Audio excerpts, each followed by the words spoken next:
Assembly हल्के कारवान के तमाम बस्ती डिवीजनों में आज मजलिस के उम्मीदवारों की ताईद में जबरदस्त बाइक रैली निकाली गई, जिसमें हजारों पार्टी कारकुनों ने हिस्सा लिया।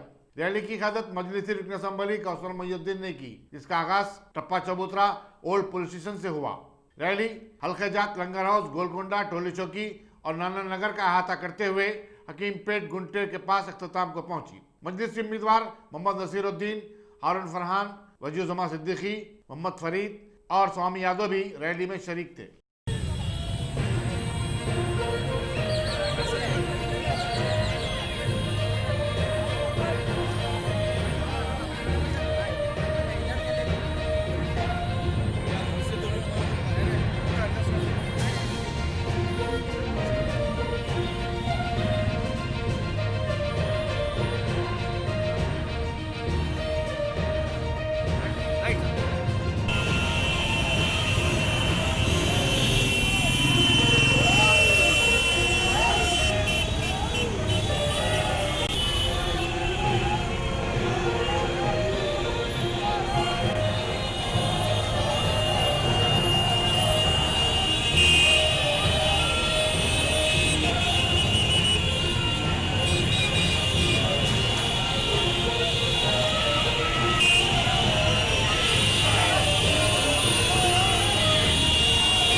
बबलू भाई इधर देखो, पहले फोटो लेना है।